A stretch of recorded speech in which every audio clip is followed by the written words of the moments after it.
अनसूयवे, तुम्हारे अंदर असूया नहीं है।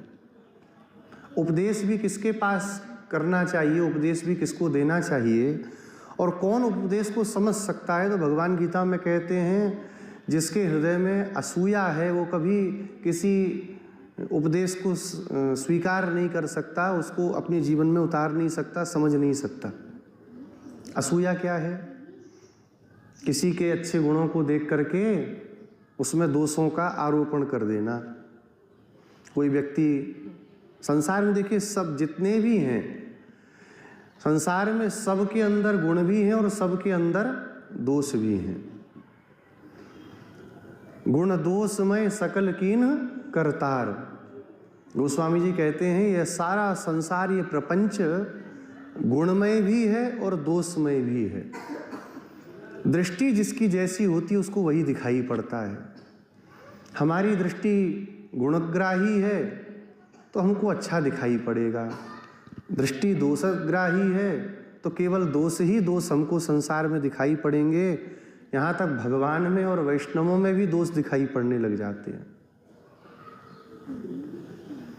भगवान में, भगवान के भक्तों में भी दोष दिखने लगते हैं। कभी भी भगवत भक्तों में दोष नहीं देखना, कभी भी भगवान में दोष नहीं देखना। संसार में देखना, बोले संसार में भी नहीं देखना, क्योंकि हमारा रास्ता अलग है। जिसको संसार से मतलब हो, संसार में रहना हो, वही इसको संभालने की कोशिश करेगा तो दोष देखेगा कि भाई उसी को पूरा संसार चलाना है अनादिकाल तक, अभी फिर आना इसी संसार में। लेकिन जिसको संसार से मतलब ही नहीं, क्यों देखेगा दोष?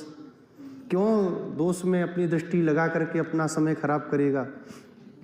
अक्षणवताम फलमिदम न परम विदामः, गोपियाँ कह रही हैं सखी, ये जो नेत्र वाले लोग हैं ना, इनके नेत्रों का साफल्य क्या है, इन नेत्रों की सफलता क्या है जानती है? बोले नहीं।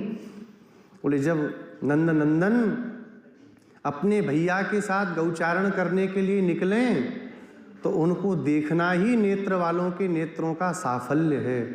इन नेत्रों से भगवान का दर्शन करना है, भगवान के भक्तों का दर्शन करना है। इसके सिवा इनसे और देखने योग्य कुछ भी संसार में नहीं है। ये कानों से क्या सुनना है? दो कान दिए भगवान ने, बड़े सुंदर हैं लोग, उसमें क्या क्या बढ़िया बढ़िया पहनते भी हैं। तो कानों से क्या सुनना है? बोले संसार भर की सारी पंचायत सुन लेनी है, कुछ भी छोड़ना नहीं है।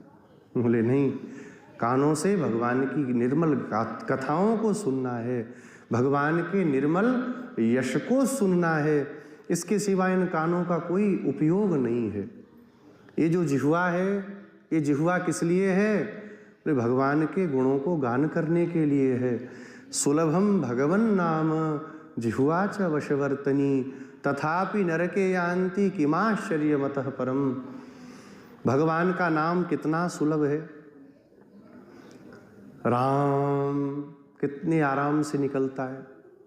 राम, छोटा बच्चा भी होगा तो वो भी राम बोल लेगा, लेकिन सुलभ भगवान के नाम को नहीं बोलते। जीभ भी हमारे वश में है, जो शब्द बुलवाएंगे वो शब्द ये जीभ बोलेगी।